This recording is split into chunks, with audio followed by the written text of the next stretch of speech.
Good morning, children. Today we are going to learn a new concept that is not with our Indian tradition. The topic which I am going to touch upon is how to write an invitation, formal and informal. Invitation is a custom which is practiced in Britain and most of the European countries. So we have to follow a set principles to write an invitation. So according to the Britishers, we have two types of invitation, formal and informal. Formal means you are writing to an official program.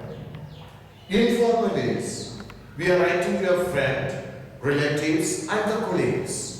We will discuss now how to write a formal invitation. As far as the rules are concerned, remember, formal invitations are written always in third person. That is, he, she, it, name, they. And the second rule is, only one tense is allowed, that is, simple present tense. Third rule is, everything is written in the form of a verse or like a poem, that is, irregular lines. If you notice, some lines are short, some are big, and it is written in an irregular format.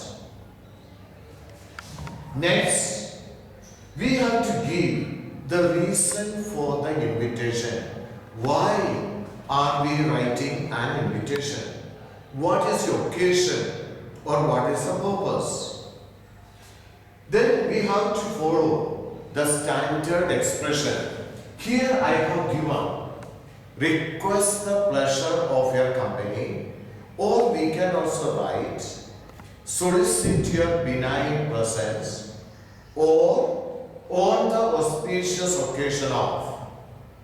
The standard expression will be either request the pleasure of the company of, or solicit your benign presence, or on the auspicious occasion of. This has to be there in all the invitation. Towards the end, we have to give RSVP. This short form, it is coming from a French word, respondez s'il vous plaît, which means please reply.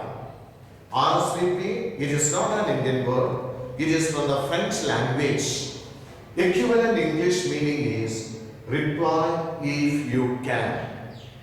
At the end, we have to give the name of the host and if there is any chief guest. These are the rules we have to follow when we are writing a formal invitation. Let us sum up once again. Always it is written in a third person. Second, simple present tense is used. That is subject plus the first form of the verb, or subject with the verb plus S or ES. Third, everything is written in an irregular line. Fourth, we have to give what is the reason for the invitation, and we also have to use a specific expression that is already formulated by the Britishers. Then followed by RSVP. The purpose of RSVP is to respond whether the invitee has to respond it. If you wanted to attend the function, you have to respond it, yes, I will be there, or you have to refuse it, no, I won't be there. Then name of the host and the chief guest. Yes, students, now I have given you the typical example of a formal invitation, that is the invitation card. First, we have to write the name or the names of the host and the address.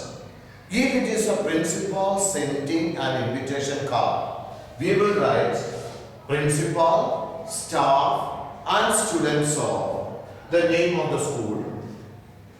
Second, the standard expression. Request the pleasure of the company of.